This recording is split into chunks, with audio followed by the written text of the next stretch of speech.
Bienvenue dans le podcast Vérité, créé pour les entrepreneurs, avec des entrepreneurs, mais qui ne parlent pas d'entrepreneuriat.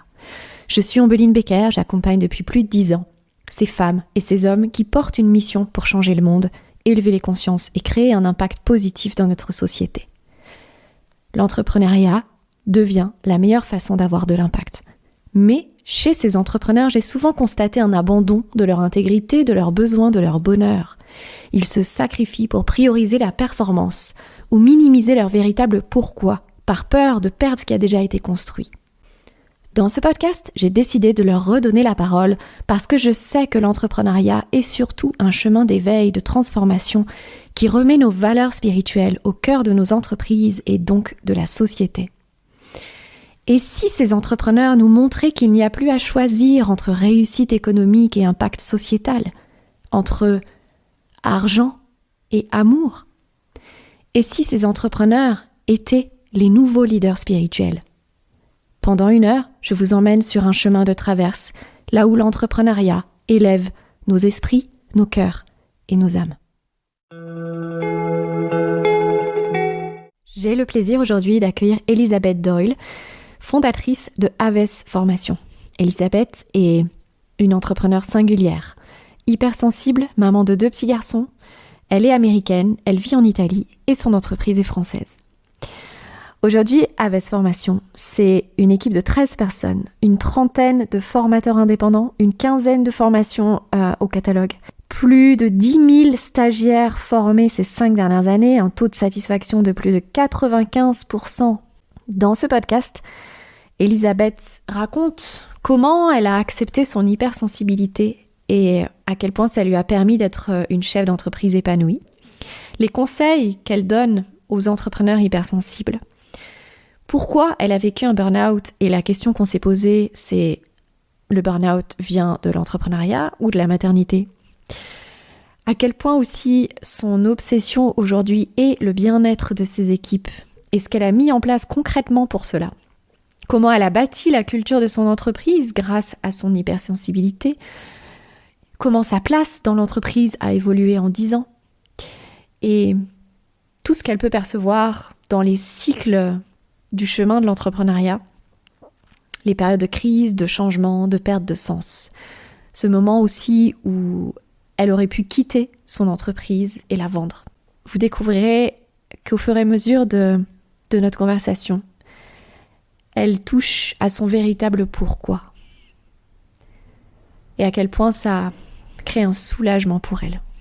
Si cette conversation vous inspire et résonne pour vous, merci de nous le faire savoir, de partager sur les réseaux sociaux ou ne serait-ce que sur WhatsApp à d'autres entrepreneurs, hypersensibles ou non d'ailleurs. Et puis moi je vous retrouve à la fin. Bonne écoute. Bienvenue Elisabeth dans ce podcast Vérité. Un grand merci d'avoir accepté mon invitation. Merci à toi pour l'invitation, même si j'appréhende un petit peu. C'est vrai? Oh.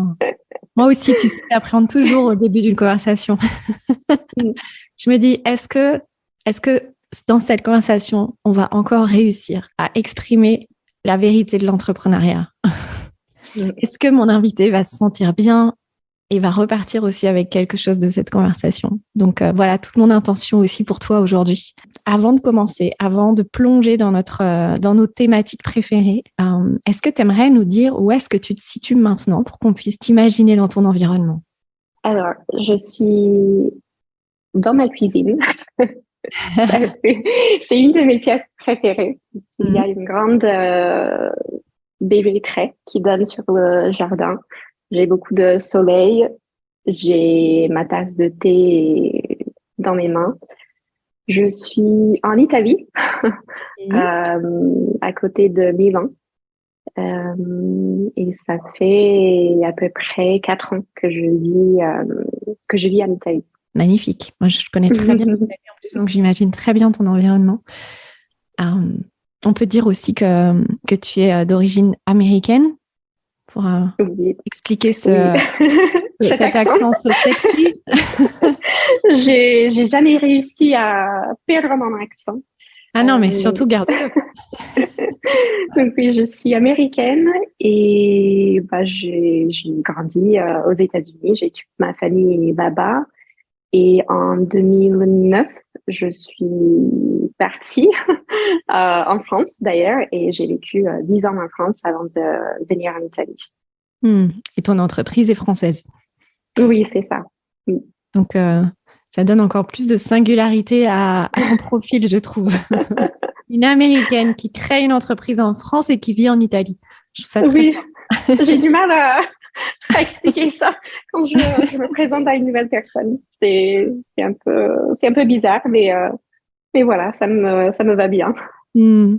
C'était important pour moi que tu aies ta place dans ce podcast parce que j'admire beaucoup ton parcours en tant que femme, en tant que chef d'entreprise. Je trouve que, comme je te le disais juste avant, tu incarnes très bien de nouveaux codes de réussite au féminin.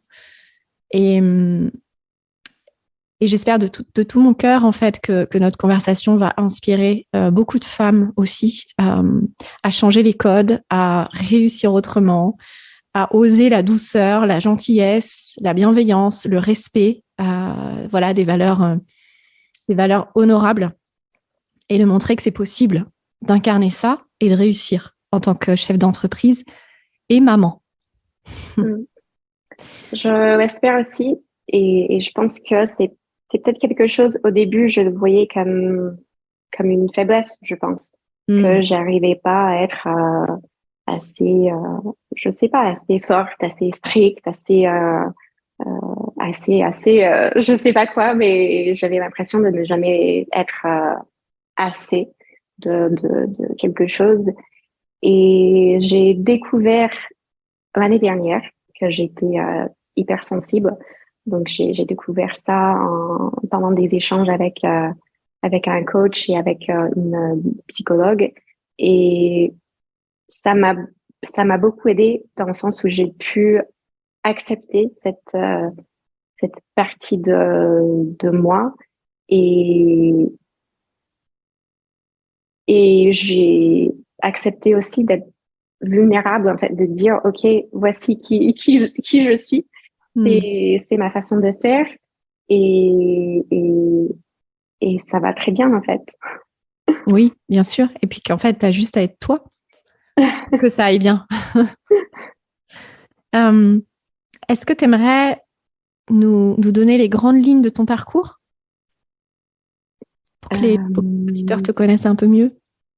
je pense que le début, on va dire, c'était aux États-Unis. Donc déjà, une enfance bien entourée par beaucoup de cousins et cousines. Ma mère vient d'une famille de 10 enfants. Donc Oui. on était très nombreux. Et j'ai gardé de très bons souvenirs de cette période où j'ai eu beaucoup d'indépendance aussi. J'ai toujours été la plus grande, on va dire. J'étais une sorte de leader de mes cousins et cousines. On jouait tout le temps ensemble. Je dirais que j'ai créé même ma première école avec eux quand j'avais 10 ans. Donc, c'était le début de l'histoire, je pense. Et puis après, au lycée et à l'université, j'ai commencé à étudier le français. Et c'est ça qui a déclenché le premier gros changement de vie et qui m'a donné envie, du coup, de voyager et découvrir la France en vrai, pas juste dans les livres, dans les cours, etc. Donc, j'ai pu partir plusieurs fois pendant mes études et puis après mes études, j'ai décidé de partir encore une fois et faire un stage en France. Donc, l'aventure a commencé comme ça en 2009. J'ai découvert une vie qui me convenait. Je trouvais que les Français avaient une façon différente de vivre par rapport aux Américains.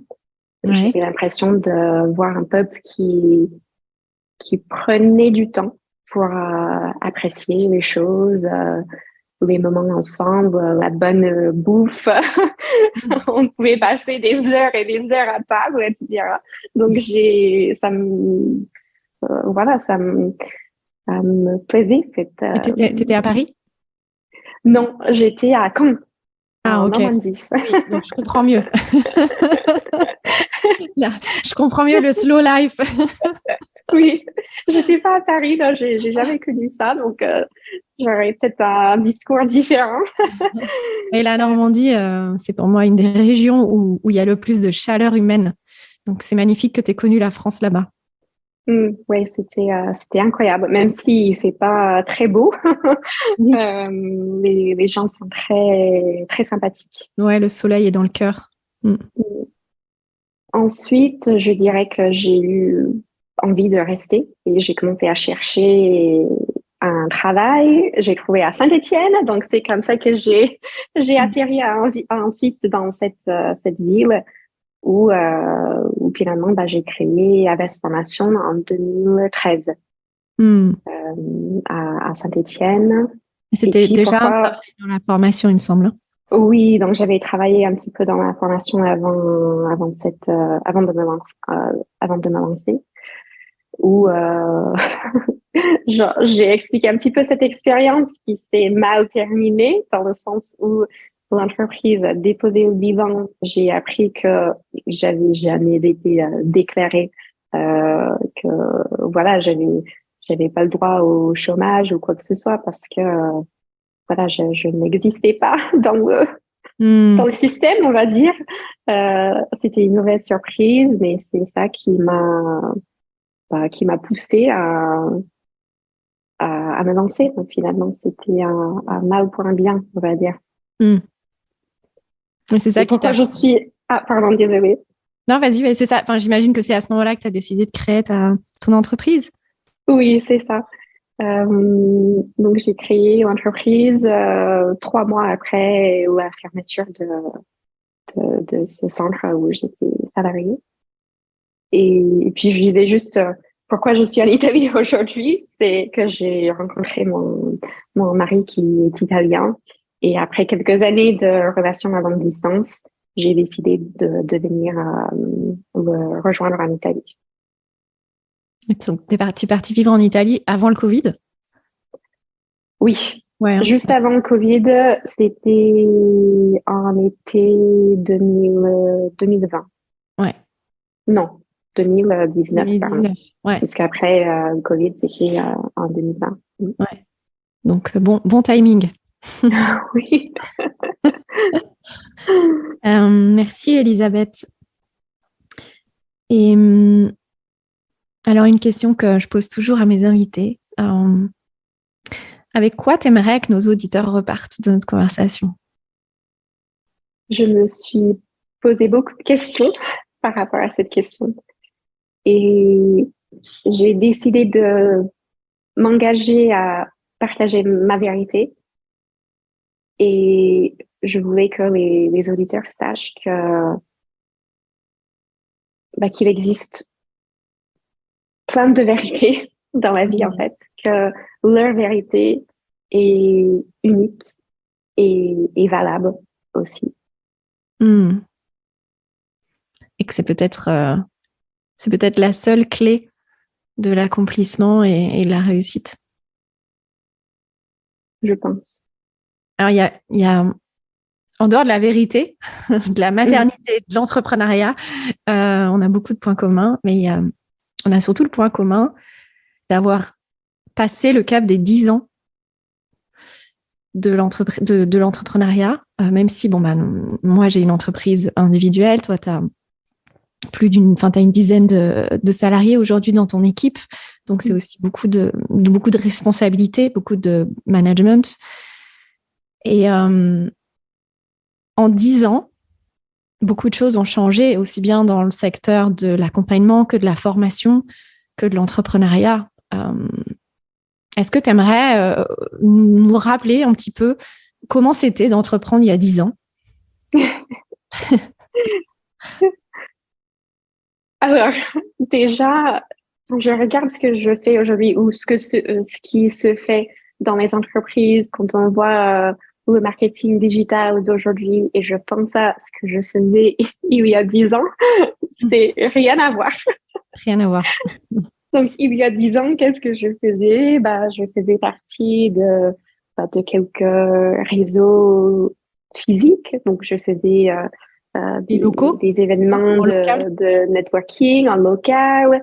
Euh, j'ai même distribué des flyers. Ouais. J'ai eu des stands dans des salons, dans des foires. Même dans Avec des kakémonos, ça. voilà, oui, c'est ça. Euh, donc, c'était beaucoup de réseautage, des, des events, des déjeuners, beaucoup de déplacements, Carte de visite aussi, non? beaucoup de cartes de visite, voilà. Et puis, je pense qu'à l'époque, et peut-être encore aujourd'hui, on avait cette idée que bah, la manière de réussir en tant qu'entrepreneur, bah, il fallait avoir des locaux, il fallait avoir une équipe. On demandait, OK, tu as combien de salariés? Donc, il y avait toujours cette pression de devoir faire plus, d'avoir plus de monde, d'avoir de plus gros locaux ou un plus gros chiffre d'affaires, etc. Donc, j'avais cette impression à l'époque qu'il n'y avait qu'une seule manière d'entreprendre, alors que maintenant, j'ai l'impression qu'avec avec les réseaux sociaux, avec les outils qui sont disponibles aujourd'hui, il y a beaucoup plus de modèles et des façons différentes d'entreprendre et c'est très intéressant. Oui, et tu vois, ça me rappelle aussi quelque chose, c'est qu'il y a 10 ans, le statut de la micro-entreprise n'existait quasiment pas. Mm. Donc, entreprendre, ça devait tout de suite être, tu vois, avec une certaine envergure d'entreprise, un modèle économique. Mm. Tu vois, le statut micro-entreprise et entreprise individuelle n'était pas si fréquent qu'aujourd'hui. Oui, donc il y avait quand même plus de risques parce que du coup, dans ce contexte-là, bah, j'ai pris tout de suite des locaux. Et comme je me disais, OK, bah, ça va bien marcher selon mon business plan. Du coup, il faut des locaux un peu plus grands, comme ça, j'ai de la place, on ne sera pas obligé de déménager, etc. J'avais un prêt bancaire à rembourser. C'était voilà, c'est pas comme aujourd'hui où Et on puis, peut se t'avais pas de lancer. chômage. Oui, non plus. Tu es obligé de réussir, en fait. Oui, il fallait. Ouais. Et tu sais, finalement, c'est peut-être mieux comme ça, je trouve. Euh, Par expérience, je vois que les 2 années de chômage sont pas vraiment un cadeau pour les entrepreneurs.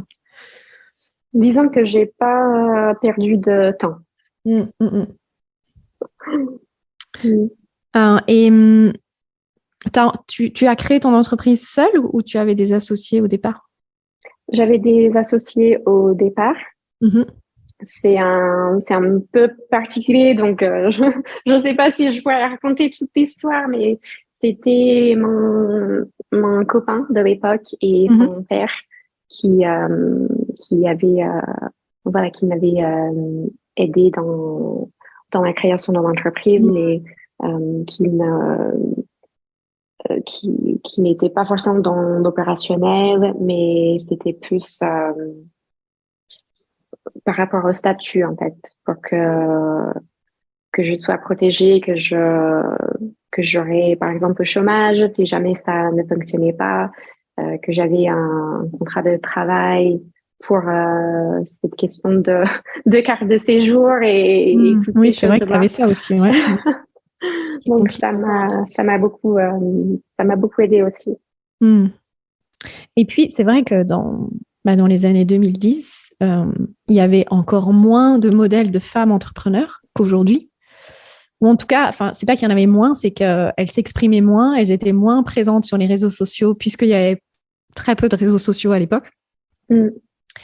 Et, et donc, c'est vrai qu'on avait beaucoup cette croyance du besoin des hommes pour devenir entrepreneur, pour être peut-être légitime, être crédible. Qu'est-ce que tu en penses? Clairement, je pense que si j'avais pas ces deux associés, j'aurais pas eu le prêt bancaire que j'ai pu avoir. J'aurais peut-être pas eu ces locaux que je voulais. J'aurais été moins légitime aux yeux du banquier, du propriétaire des locaux, etc. C'est fou ça. Clairement, en C'est tant vrai que je me suis... qu'étrangère, femme de Ouais. 25 ans. Ouais. C'est vrai que je suis très mauvaise pour me rappeler des chiffres, mais quand on voit passer les chiffres sur l'inégalité, la mixité, etc., on voit souvent comme quoi il y a... enfin, attends, je vais reformuler ce que j'ai en train de dire là, parce que je parle dans tous les sens. Mais les investisseurs investissent moins chez les femmes entrepreneurs que chez les hommes. Donc, Oui, oui, j'ai vu ça dans les articles. est-ce que c'est le cas aux États-Unis aussi? Euh, je sais pas, je ne pourrais pas te dire, mais j'imagine que ça doit être pareil, hein. Même si peut-être que c'est moins flagrant, Mhm. je pense que c'est pareil. Donc, c'est plutôt la culture occidentale qui Mm. entraîne ça, et donc patriarcale. Et, enfin, bon. Bref, ça, je le couperai, on s'en fout. Euh, donc, dans cet apprentissage de l'entrepreneuriat, sur ce chemin de 10 années d'entrepreneuriat, ça serait quoi les grandes leçons, en fait, pour toi? Sinon, si je peux juste revenir sur on va dire la femme entrepreneuse, je Mhm. pense aussi que au début, donc il y a 10 ans, j'avais j'avais pas de modèle. Mhm. Donc dans mon entourage ou des entrepreneurs que je voyais, c'était donc dans un premier temps mon copain et son père à l'époque, mais sinon des hommes autour de moi. Donc comme je disais, j'avais l'impression qu'il y avait une seule manière d'entreprendre et et en fait je me suis renfermée parce que je n'aimais pas, je n'aimais pas ça. Je n'aimais pas, même si je faisais ces événements et tout ça, je n'aimais pas ce monde. Du coup, je me suis un peu renfermée. Et ce que j'aime beaucoup ces dernières années avec les réseaux sociaux aussi, c'est que c'est plus facile de trouver d'autres entrepreneuses, d'échanger avec d'autres personnes. Et, et c'est super parce que j'avais pas ça quand j'étais plus jeune. Mm. Oui, parce qu'en fait, les modèles d'entrepreneurs que tu rencontrais, c'était type BNI, j'imagine. Oui, Voilà, donc quelque chose de très local et de très traditionnel dans l'entrepreneuriat. oui. Et Il y même avait, cette façon de voir les salariés comme un poids. Genre, quand j'ai échangé avec d'autres entrepreneurs, euh, ah, t'as combien de salariés? Ah oui, bah, plus tu as des salariés, plus tu as des problèmes. mm, Oui, ils ne veulent pas travailler, etc. J'aimais pas ça non plus, en fait, cette façon de voir mm, l'entrepreneuriat et l'entreprise mm, de voir les ressources humaines. et de voir, de tout voir tout le temps avec un point de vue négatif. Négatif, ouais, ouais. Et j'ai écouté un podcast dans lequel tu es intervenu qui parle d'inclusion. Et, et j'ai beaucoup aimé ce que tu partageais à propos de ton apprentissage du management, de la culture d'entreprise, du bien-être de ton équipe. Euh, est-ce que ça fait partie des principaux apprentissages que tu as fait depuis 10 ans? En fait, le lien à l'autre. Carrément. Et je pense que c'est un point négligé peut-être quand on se lance et quand on a une équipe. On se focalise peut-être trop sur la croissance, faire du chiffre, la productivité, etc. Alors que la partie culture ou l'humain, etc. Voilà, est souvent négligée, je pense, dans les formations qu'on peut suivre, dans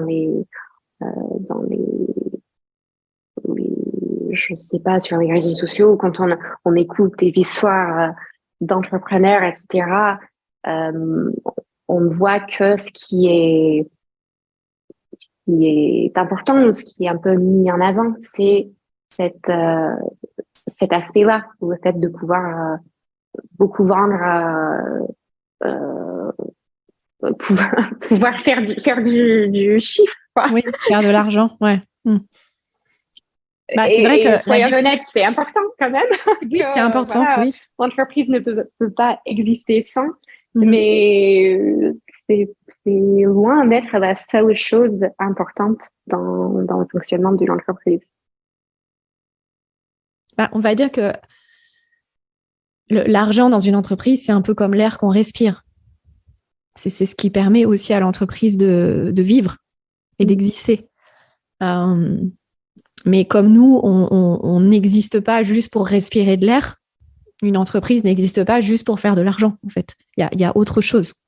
Pour moi, une entreprise, elle existe parce qu'elle a une mission sociétale, parce qu'elle est là pour contribuer à un collectif, à une société, à un mieux pour tout le monde. Ce qui, malheureusement, n'est pas le cas de toutes les entreprises, mais idéalement, dans mon monde idéal, chaque entreprise devrait avoir d'abord une mission sociétale. Mm.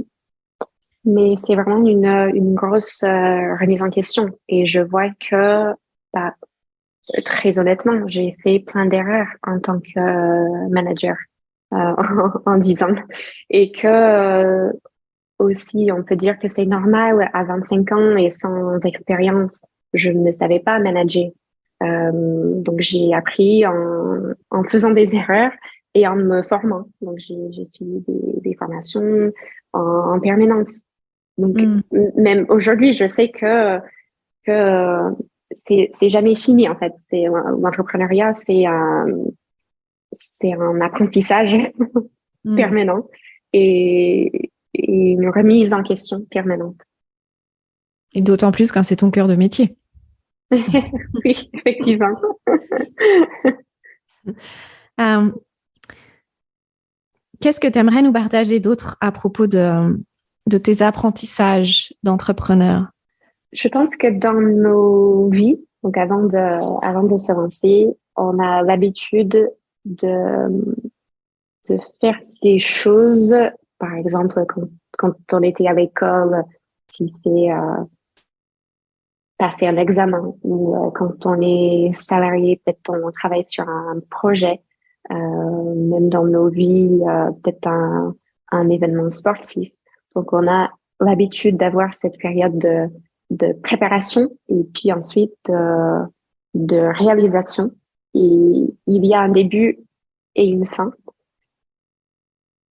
On s'habitue à faire des efforts très importants pendant une certaine période et on se dit que c'est normal, en fait, c'est comme ça. On a pris cette habitude depuis tout jeune. Et on peut croire que l'entrepreneuriat est comme ça aussi. Quand on se lance, on dit, allez, c'est un projet, il faut y aller à fond, je donne tout, et puis ça va payer plus tard. Mm. Et, et on a l'habitude peut-être à négliger certains besoins ou certaines choses ou à même se sacrifier et dire mes besoins ne sont pas importants aujourd'hui parce que je dois vraiment tout donner pour ce projet. Et quand je serai à la finish line, là, Mm. je pourrais prendre soin de moi ou je Ouais, c'est ça. pourrais fêter ça. Mais Plus tard, ça ira mieux. oui, mais non, mais non, en fait, ça ne fonctionne pas comme ça. Mm. Et, et voilà, juste pour dire que l'entrepreneuriat, c'est vraiment un chemin. C'est pas un un but, en fait. On n'arrive pas à la finish line. C'est, Il n'y a pas de finish line. Ouais. voilà. Et qu'il faut du coup prendre soin de soi, Ouais. écouter ses, ses besoins, son corps, etc. C'est une chose qu'on doit privilégier dès le départ. Parce que si on, on ne prend pas soin de soi, on, bah, on va avoir des périodes plutôt difficiles où on a du mal à s'en sortir. Et qu'est-ce qui t'a permis de prendre conscience de tout ça? Je pense que c'est le temps aussi. Mhm. Quand, par exemple, on parlait de nos 10 ans, et quand on passe des caps comme ça, quand on se dit, OK, ça fait 10 ans que je fais ça, donc je n'ai plus le droit de dire, je vais faire ça un petit peu et puis ça ira mieux plus tard. OK, ça fait 10 ans déjà. Mhm. Du Ouais. coup, plus tard, c'est quand? Euh, et s'il n'y a pas de plus tard, on fait comment? Mm. Donc, je pense que c'est voilà le temps.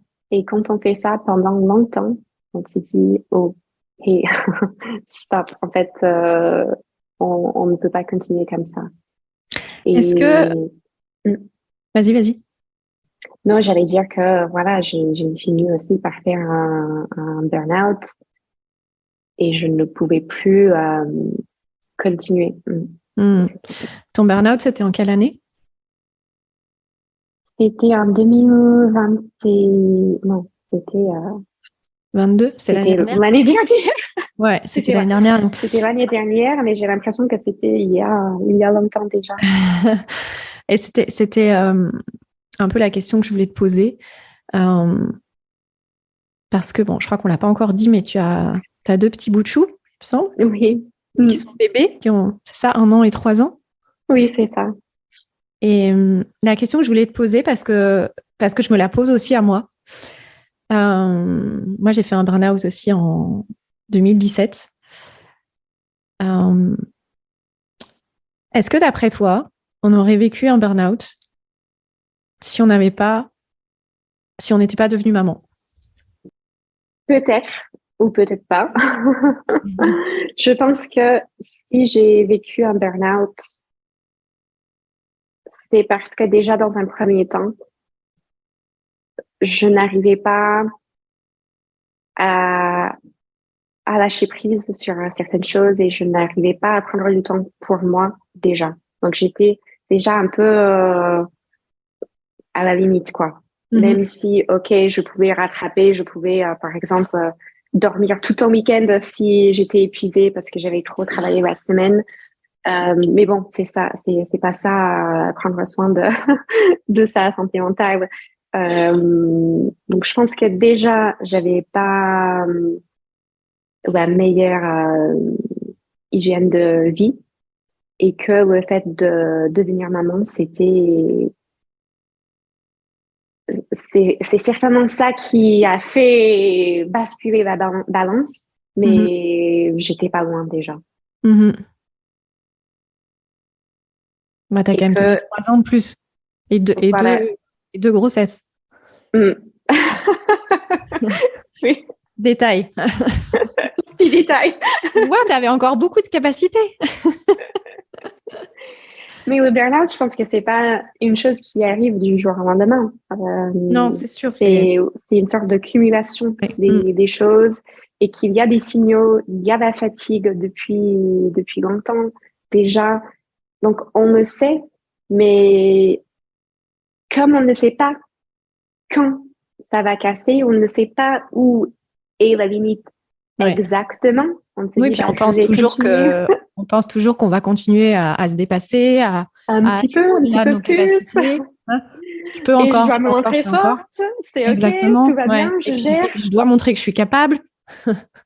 Mm. Ouais. Mm. Mais de toute façon, pour moi, l'entrepreneuriat et la maternité sont les chemins initiatiques les plus puissants qu'on puisse expérimenter dans notre vie. Alors, il y en a d'autres, hein, bien Oui. sûr, hein, je ne dis pas qu'il n'y a que ça, mais Mm. parce qu'il y a la maladie, le deuil, etc. aussi. Hein, mais Oui. Mais donc, c'est quand on vit ces deux chemins initiatiques en parallèle, c'est quand même de gros challenges. Et ça nous ramène à notre vérité et à l'amour de soi. Mm. Pour toutes les femmes qui nous écoutent et qui sont hypersensibles, moi je le suis aussi. D'accord. Qu'est-ce que tu aimerais leur donner comme conseil en tant que chef d'entreprise? Il faut s'écouter. Il faut vraiment le faire. Il faut vraiment s'écouter. Et il faut aussi s'autoriser à prendre des petits moments pendant la journée du travail. Ça a été très difficile pour moi au début. Je culpabilisais trop. Je disais, OK, pendant la journée, j'ai pas mes enfants, c'est plus calme, mais il faut que je travaille parce que voilà, il y a beaucoup de choses à faire. Il faut que je sois productive. Il faut y aller. Mais en fait, j'ai vu que j'étais mieux déjà dans ma peau, si tu veux, et aussi dans la gestion de l'entreprise quand je prenais du temps pour moi et pendant la journée. Et pourquoi je dis ça? Parce que voilà, on sait que le soir, le week-end, quand on est en famille, c'est compliqué. On ne peut pas faire comme on veut. Donc, si c'est pour faire une pause, pour faire du sport, faire un peu de méditation, pour lire, etc., pour m'isoler, pour profiter de ces moments de silence. Parce que même ça a été difficile, très difficile pour moi de devenir maman, d'avoir deux petits garçons à la maison. Il y a beaucoup de bruit. Et c'est très fatigant. Ouais. Ce bruit constant pour moi. Donc, juste prendre quelques instants pour profiter des moments de silence. Super. Vraiment de s'écouter et de prendre ces moments, parce qu'il les faut, en fait. De ne pas culpabiliser. On profite quand ils font encore la sieste. S'ils font la sieste en même temps. La sieste. Je me souviens d'Edgar quand il faisait la sieste le matin et l'après-midi. Je disais, mais c'était le rêve.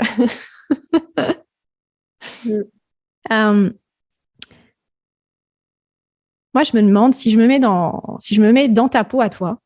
Je me dis, une chef d'entreprise, maman, qui vit dans un autre pays que son entreprise, qui a une équipe, qui a une notoriété, plus de 10 000 clients, plus de 10 000... alors, je ne sais pas comment tu les appelles, c'est des clients, des alumni, des stagiaires. Des stagiaires, voilà, c'est ça. Plus de 10 000 stagiaires formés en ces 5 dernières années. C'est quoi, en fait, tes obsessions au quotidien? À quoi tu penses le plus souvent dans ton quotidien? Honnêtement, je pense que je dirais mon équipe. Que ça a beaucoup changé aussi depuis le burn-out et le Covid et tout ça. Toutes ces questions autour de la santé mentale, du bien-être et tout ça. Je suis obsédée par ça, par cette question, est-ce qu'ils vont bien? Et d'ailleurs, ça m'a beaucoup touchée parce que quand on a préparé ce podcast ensemble, tu m'as dit, c'est important pour moi aussi que ce que je vais dire puisse être aligné à mon équipe, parce que j'en suis responsable. Et voilà, et ça m'a touchée en fait que tu le dises et que tu t'en préoccupes. Parce que pour moi, c'est vraiment... peut-être au début, quand j'étais seule, où je faisais beaucoup de formations, c'était ça ma réussite, en fait, de voir la réussite de mes stagiaires, de voir, OK, cette personne qui au début était très timide, maintenant on arrive à s'exprimer en anglais, il y a eu un bon score TOEIC et tout ça, c'était ça, mon obsession au début, et ma réussite et voilà, la chose qui... T'es obsédée. Oui, c'est ça. Et aujourd'hui, je ne fais plus de formation auprès des clients, mais mon obsession, c'est ça. Est-ce, est-ce que tout le monde va bien? Est-ce qu'ils réussissent? Est-ce qu'ils s'épanouissent? Et, et c'est incroyable aussi de voir l'évolution de ces personnes, de voir où elles étaient il y a quelques années et où elles sont aujourd'hui. De voir cette évolution, c'est vraiment quelque chose. C'est beau. Et est-ce que, est-ce que ça pourrait révéler euh, la nouvelle mission d'Aves? Quelque chose comme le bien-être des équipes, l'épanouissement des équipes, la santé mentale, en termes de formation, d'accompagnement des entreprises? Je pense c'est un sujet qu'on travaille actuellement. Donc déjà, dans un premier temps, via notre podcast, la Rama Salariale, qui traite ces sujets-là. Et on souhaite éventuellement créer de nouvelles formations ou accompagnements sur ces thématiques. Mm-hmm. Et on va mettre d'ailleurs le lien du podcast dans la description. Super. Je sens qu'il y avait autre chose que tu voulais dire. Je sais pas. Il y a vraiment quelque chose qui est là parce que c'est pas tout le monde, c'est pas tous les chefs d'entreprise qui parlent comme ça avec autant d'amour de leurs équipes. Ça fait peur aussi. Ça fait peur d'un côté. Comme je disais, je sais que j'ai fait beaucoup d'erreurs et que je vais continuer à en faire. Donc, c'est aussi m'exprimer, sachant ou disant que je suis imparfaite d'un côté et d'un autre côté, voilà, qu'est-ce que ça veut dire avoir de l'amour pour son équipe et je sais que il y a des personnes peut-être qui vont partir ou qui vont rester plus ou moins longtemps que d'autres et que ça fait partie de la vie de l'entreprise. Et, et voilà, ça fait peur d'oser aimer ces personnes. Et pourquoi ça fait peur, Elisabeth? je pense que c'est parce qu'aussi j'ai une responsabilité envers ces personnes, mais aussi parfois il faut prendre des décisions difficiles et que certaines décisions peuvent être difficiles à comprendre. Et c'est peut-être ça qui fait que on est dans une position assez compliquée en tant que chef d'entreprise, alors que on est proche de nos équipes, mais au final, quand il faut prendre une décision, c'est notre responsabilité. Mais oui, parce que déjà, parfois, l'amour, c'est aussi dire non. Oui. Et puis, il y a aussi l'amour de ton entreprise. C'est compliqué de concilier l'amour des personnes et de l'entreprise. Parfois, ça crée des bugs, peut-être. C'est ça que tu nous dis aussi? Oui, ou aussi des besoins personnels. Peut-être que moi, comme je disais, le fait que je sois hypersensible, moi, de passer toutes mes journées en réunion et tout ça, je ne peux pas. Je fonctionne mieux en asynchrone ou je vais préférer l'écrit plutôt que l'oral, etc. On va parfois avoir des préférences ou des besoins personnels et on ne va pas pouvoir, comme tu dis, répondre à oui à chaque fois. Parfois, on doit dire non aussi pour Oui, soi. oui. Oui, parce que Donc, là, c'est aussi l'amour de l'amour de soi. soi-même Tout aussi. à fait. Oui, c'est vrai, c'est vrai. Et c'est d'ailleurs avant tout l'amour de soi, avant même l'amour de l'entreprise et des équipes. Mais je pense que j'ai souvent négligé ce point et que l'amour de soi, c'est peut-être le point le plus difficile pour moi. Mhm, mhm. Oui, je pense que c'est peut-être le point le plus difficile pour beaucoup de personnes et peut-être même pour beaucoup de femmes. Oui, je pense aussi. Et justement, à propos de tes besoins à toi et de l'amour de toi, avec l'expérience que tu as aujourd'hui de travailler à distance, est-ce que finalement c'est un cadeau pour l'amour de soi ou est-ce que c'est plus compliqué? Pour moi, ça fait du bien Mhm. d'être au calme, de ne pas avoir des distractions, du bruit, des odeurs, tout ce qui va avec le fait de travailler en open space. Mm. C'est difficile pour moi. Mais on a quand même des locaux. Et si je regardais ça d'un aspect business, je pense que je pourrais dire, bah, les locaux, on va pas les garder parce que ça coûte cher et que tout le monde peut très bien travailler de chez soi. Mais je sais que pour certaines personnes, ils préfèrent venir au bureau et travailler en présentiel. Et du coup, j'ai du mal à prendre cette décision-là. En fait, j'ai choisi ou j'ai préféré garder quand même mes locaux, même si je suis pas là, et que il y a la moitié de l'équipe qui est en télétravail, et je sais que l'autre moitié aime beaucoup avoir la possibilité de se retrouver régulièrement en physique. Mais je pense que le vrai luxe, il est dans le choix en fait. Oui, Il y a enfin, être tout le temps, je pense qu'être tout le temps seul chez toi, c'est pas forcément le mieux. Être tout le temps en open space, c'est pas forcément le mieux non plus, mais de pouvoir choisir. Alors bon, toi, t'as un petit peu de route à faire oui. pour aller les retrouver, mais oui, je pense qu'aujourd'hui, c'est peut-être un des cadeaux de la crise sanitaire, c'est aujourd'hui d'avoir le choix de son mode de travail.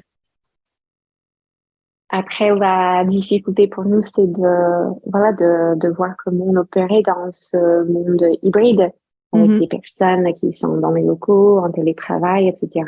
De mhm, trouver l'équilibre, dans tout ça. mm. Oui, et puis je trouve que ça apporte aussi surtout l'aspect amour de son équipe. C'est, euh, c'est intéressant de trouver des façons de travailler ensemble alors que tout le monde n'est pas physiquement au même endroit, que tout le monde n'a pas les mêmes besoins, que tout le monde n'a pas la même sensibilité, que tout le Mm. monde n'a pas la même façon de travailler non plus. Et déjà que c'était complexe de coordonner plusieurs êtres humains dans une entreprise en présentiel. Maintenant, il y a Oui, aussi l'aspect distance ou en ligne, parce que tu as aussi tes stagiaires qui sont, j'imagine, aujourd'hui beaucoup plus en ligne qu'en présentiel. oui, effectivement. Pour les formations, on est à 95% en ligne. Mm. Ça, c'est un sujet qui m'intéresserait, tu vois. Comment, comment transmettre l'amour à ses clients, à ses équipes, à distance? Je pense qu'on arrive quand même à le faire Mm. parce que quand je vois des retours, des avis, des formations, etc., je vois souvent des noms des formateurs qui sont cités. Par exemple, on a une formatrice d'Excel, Aurélie, qui est souvent citée dans les avis. Elle était hyper patiente, elle est à l'écoute, c'est super, c'est de la bombe. Donc, par Mm. exemple, une formation d'Excel qui est de la bombe, j'ai jamais vu ça. Pareil, on a notre formateur d'anglais, Josh, qui est souvent cité aussi dans les avis, qui disent bah, il est à l'écoute, il est très patient, etc. Euh, Donc, je pense que c'est aussi une qualité qu'on recherche quand on va recruter des formateurs. C'est pas forcément les compétences techniques, mais est-ce que cette personne est patiente et à l'écoute? Hmm. Et ça, on peut transmettre en ligne comme on peut en présentiel, en fait. Oui, puis après, je crois que tu as mis en termes de management et d'amour de ton équipe, il me semble que tu as mis aussi quelques petits rituels en place. Oui, J'avais entendu parler de ton rituel du vendredi. Tu as envie de nous le partager, ça? oui. Donc, on a tous les vendredis ce qui s'appelle le Kudos Friday. Et du coup, on communique sur Slack en interne pour les messages entre nous ou dans des canaux sur les sujets spécifiques, etc. Donc, on a un canal dédié pour le Kudos Friday avec un petit bot qui nous dit, hey, oui, c'est le Kudos Friday, tu veux donner des kudos. Et ça, en gros, c'est l'occasion de remercier un collègue ou de féliciter aussi, de fêter un peu ensemble les réussites, de parler de nos projets en cours, etc. Hmm. Donc ça, c'est sympathique. On a commencé aussi récemment à faire le canal Monday Mood. Donc tous les lundis, pareil, on partage un peu ce qu'on a fait pendant le week-end avec des photos, des petits messages ou parfois des chansons pour nous booster, etc. le lundi. C'est sympa, ça. En fait, il pourrait y avoir un canal par jour. Mm. Euh, Et tout ça, je pense que on s'est rendu compte que quand on est dans les locaux, c'est facile de se croiser, de parler de tout ça. En fait, le lundi, demander à ton collègue à côté de toi, à passer un bon week-end. Mais quand on est en télétravail, on perd peut-être cette hmm. habitude. Donc, on a Ouais. voulu mettre ça en place de façon, si je peux dire, formelle, informelle, dans le sens où c'est formel, on définit les rituels, mais informel dans le sens où il n'y a pas d'obligation, où on peut dire ce qu'on veut, etc. Mais au Hmm. moins, le fait de mettre ça en place, on sait que ça existe, on sait qu'on a des occasions d'échanger avec nos collègues sur des sujets non liés au travail. Oui. Et puis, en fait, vous n'avez pas la machine à café où normalement c'est là qu'on se retrouve pour tous les sujets informels. Moi, c'est ce qui m'a manqué le plus d'ailleurs quand je suis devenue entrepreneur. Et puis avoir tu vois, ce petit moment à la machine à café où tu rencontres les autres. Et à propos d'amour encore, bon, tu sais, les auditeurs de ce podcast ils ont l'habitude qu'on parle d'amour à propos de l'entreprise et de l'entrepreneuriat. Euh, Moi, j'ai une perception de l'entreprise aussi dans un aspect énergétique, vibratoire ou systémique.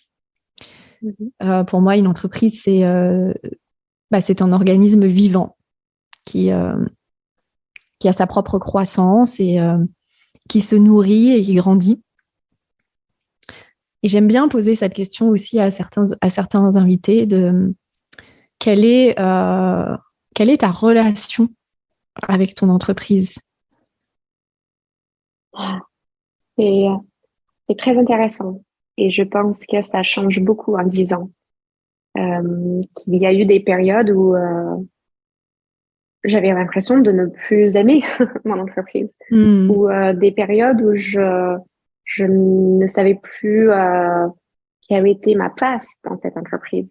Donc, il y a beaucoup de changements en 10 ans et c'est normal, je pense. Et voilà, c'est une chose qui est en constante évolution. et que voilà, comme je disais, il y a eu beaucoup de changements. Je sais pas si tu aimerais creuser un peu plus un certain point, mais ouais, je sais que qu'il y a eu des périodes où j'avais l'impression, voilà, de ne plus avoir ma place ou de me dire pourquoi je fais ce que je fais, je sais plus. Et je pense que ça arrive à tout le monde. Bien sûr. Oui. Dans notre épisode aussi avec Claudette Lauvencin, par exemple, de Fempo, elle avait exprimé ça, de plus savoir où était sa place dans l'entreprise. Et donc, d'après ce que tu dis, j'imagine que c'est arrivé plusieurs fois en 10 ans. Oui. Que ta place, elle a évolué, que ton rôle aussi au sein de l'entreprise a changé, a évolué. Comme tu le disais, aujourd'hui, tu as plus un rôle de management que tu n'es plus dans l'opérationnel du métier de l'entreprise. Quelles sont les ressources intérieures qui t'ont permis à chaque fois de retrouver ta place ou de la redéfinir? Je pense que depuis le début, j'ai toujours essayé de séparer mon identité et l'identité de l'entreprise à un maximum, même si on peut peut-être jamais le faire à 100%, mais il y avait l'entreprise et il y avait moi.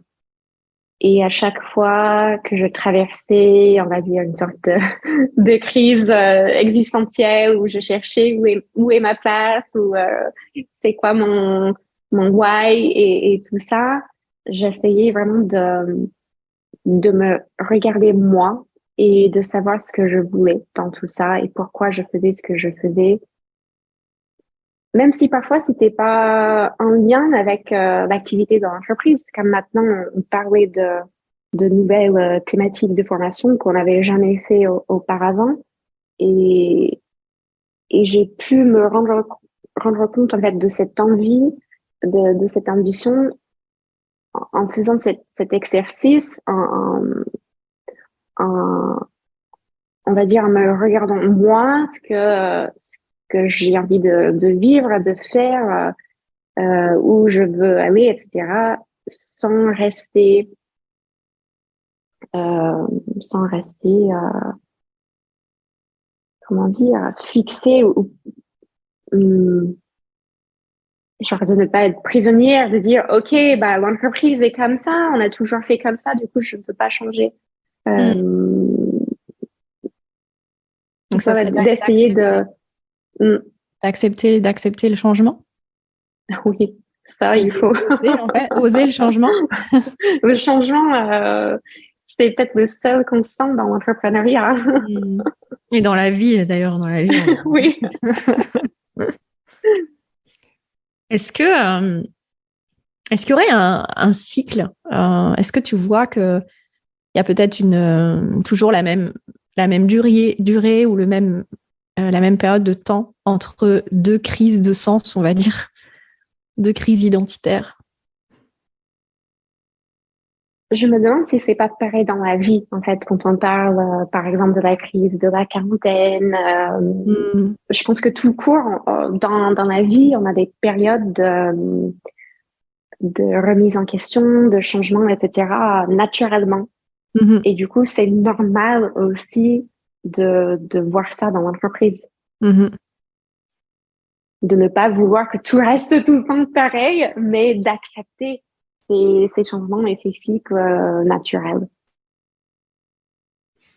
D'accepter l'évolution, d'accepter la croissance naturelle, l'expansion naturelle des choses, aussi bien en soi qu'au sein du système de l'entreprise.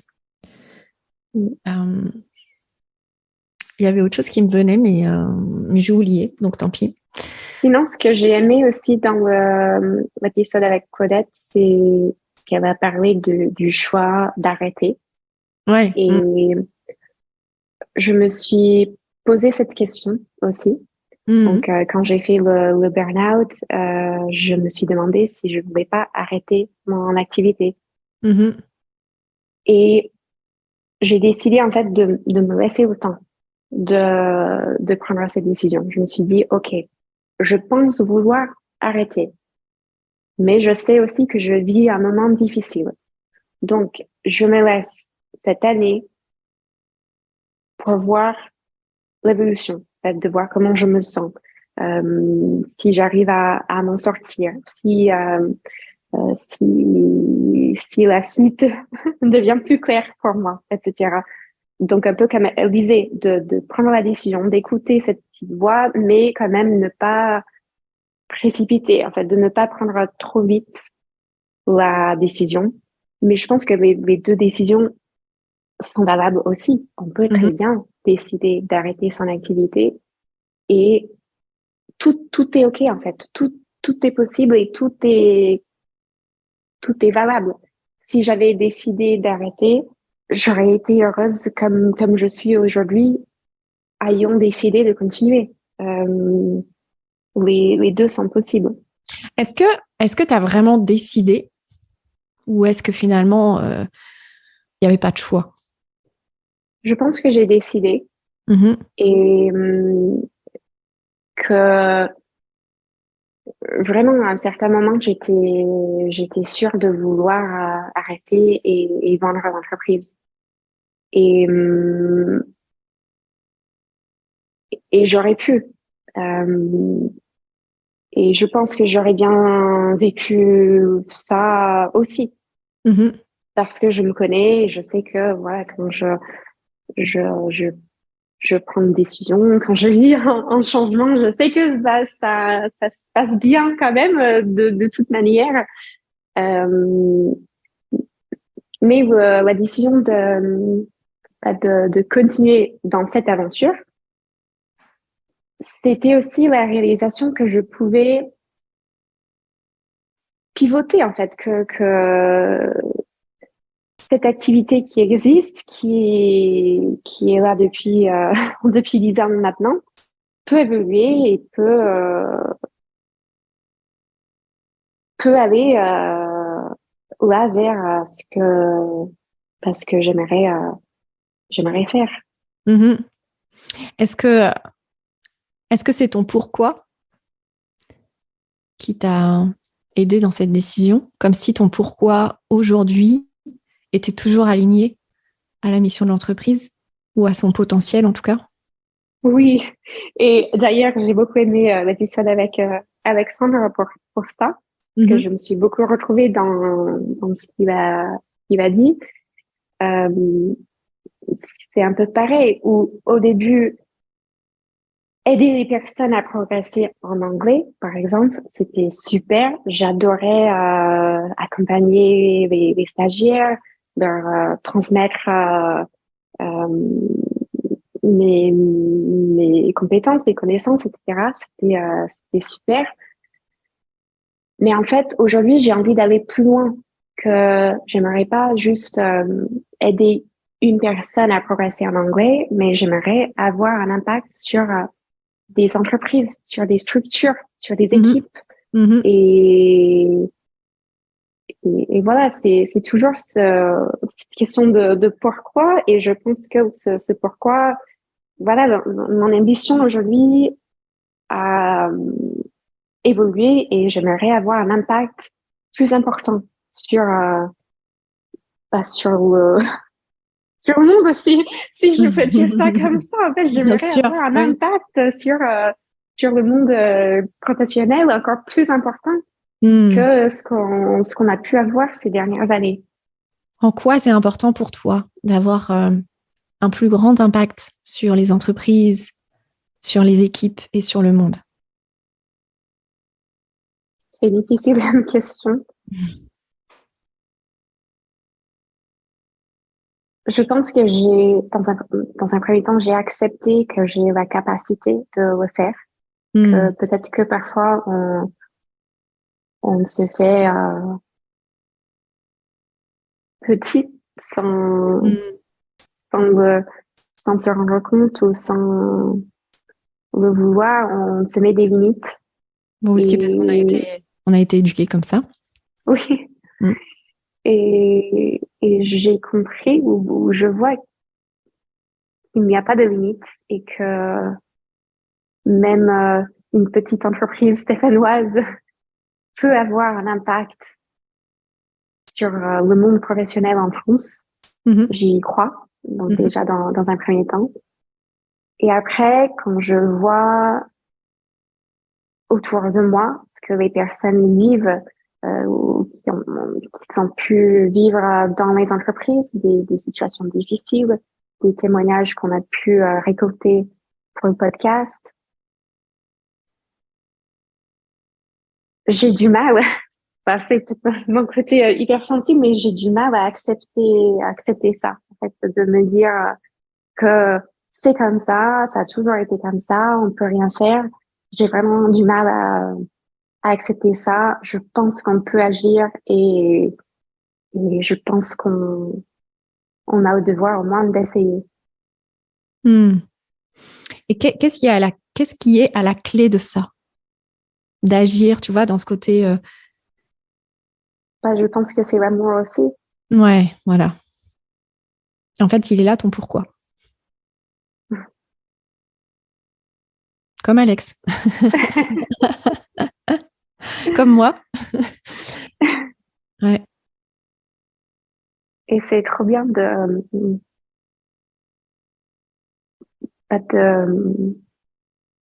de le voir, en fait, de le voir et de le savoir et de le vivre et de se dire, bah, vas-y, on y va. Mm. Et oui. Et oui. Et tu vois, moi, il y a une question que je pose souvent quand les gens me disent oui, mais bon, l'amour, on n'est pas dans un monde de bisounours ou ça fait percher ou ça fait pas sérieux. Et je leur réponds toujours oui, mais en fait, quand on ne sert pas l'amour, on sert quoi? Et on vit dans le monde qu'on crée. Exactement. Et de ne pas avoir choisi l'amour et de ne pas avoir fait de l'amour une priorité dans notre société, bah voilà ce qu'on a créé aussi. Mm. Pour moi aujourd'hui, en 2023, il n'y a pas d'autre option possible en fait. Et en tant qu'entrepreneur, notre vraie mission, elle est là. De faire de l'amour une priorité dans ce monde. Quel objectif. La bonne nouvelle, c'est qu'on est plusieurs. Et j'aurais pu appeler ce podcast aussi Amour. Je pense. Je pense que pour moi, l'amour, c'est la vérité, tu vois. Donc, Mm. merci en tout cas, Elisabeth, pour toute ton authenticité, toute ta vérité dans cette conversation. Je pense qu'on pourrait encore parler pendant longtemps et avec grand plaisir d'ailleurs. On pourra peut-être même faire peut-être un autre épisode plus tard. Est-ce que tu aimerais nous partager quelles sont tes priorités pour ces prochains mois? Bah, je pense que c'est vraiment continuer dans nos projets qui sont en cours, qui sont du coup le podcast et la création de nouvelles formations autour du bien-être et du management, des méthodes un peu nouvelles, on va dire. Des formations d'amour, en fait. C'est ça, dis-le. Yes, L'amour en c'est ça. entreprise. Magnifique. Euh, qui est-ce que tu aimerais entendre dans ce podcast comme entrepreneur ou chef d'entreprise? J'ai réfléchi. Tu peux aussi dire personne parce que ce podcast est nul, tu vois. Non, certainement pas. En fait, j'avoue que j'ai beaucoup aimé l'épisode avec Claudette et que j'ai hâte aussi d'écouter l'épisode avec Gwenaëlle. Et, et voilà, j'avoue que j'aime bien écouter des histoires d'entrepreneurs Parce que, comme je disais, on a peut-être moins de modèles et des mamans aussi pour savoir un peu si, si on n'est pas les seuls à avoir fait un burn-out après la maternité, par exemple. Ça, c'est sûr. Le burn-out vient de la maternité ou de l'entreprise? Un futur épisode. Ah ouais, je pense qu'on pourrait faire une table ronde sur ce sujet. Et est-ce qu'il y a des modèles de femmes entrepreneurs qui t'inspirent aujourd'hui?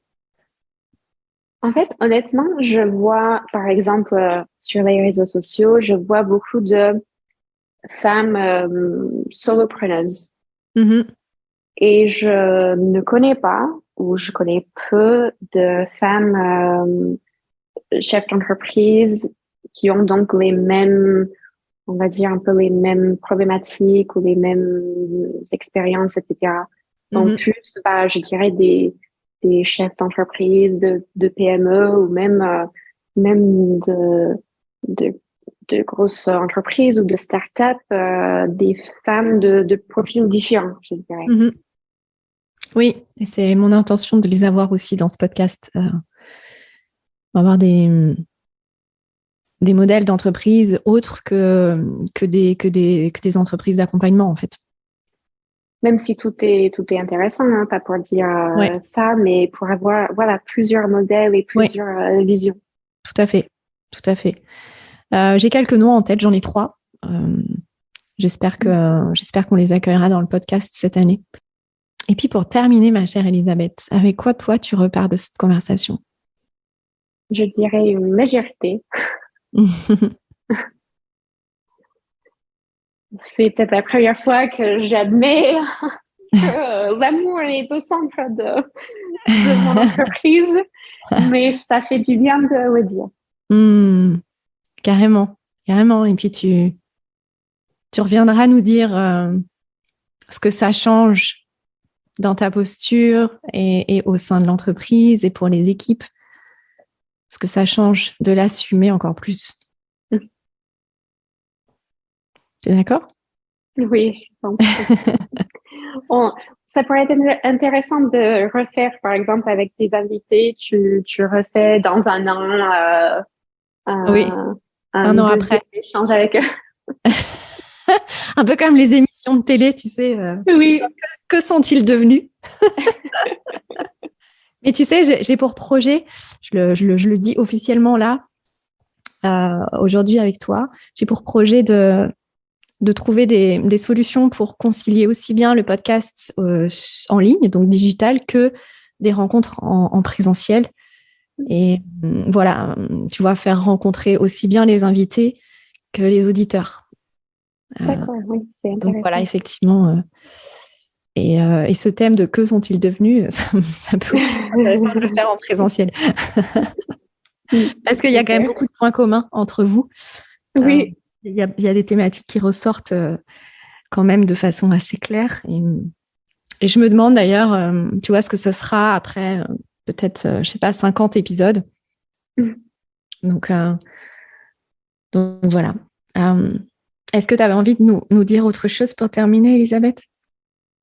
Juste peut-être pour la personne qui écoute que là où tu es aujourd'hui, c'est très bien.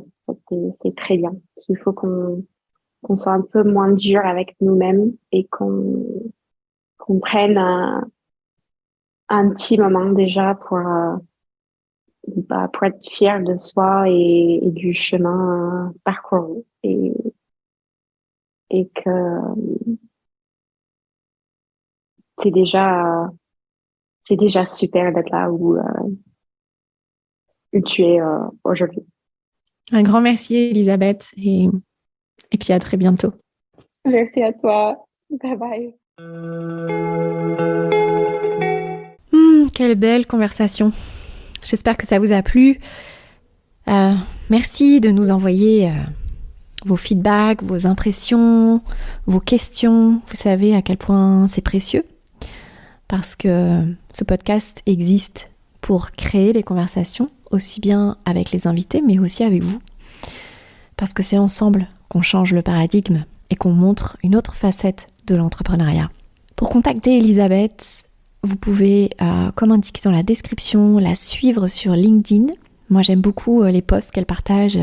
Elle est aussi engagée à lutter contre les stéréotypes et elle prône le bien-être et l'épanouissement au travail, la santé mentale des équipes, comme vous avez pu l'entendre dans notre conversation.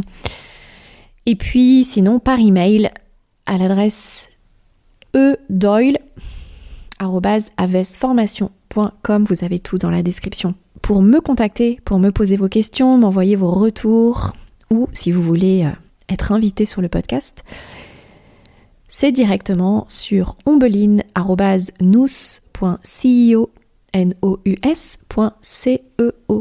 Je vous retrouve très très bientôt pour un prochain épisode.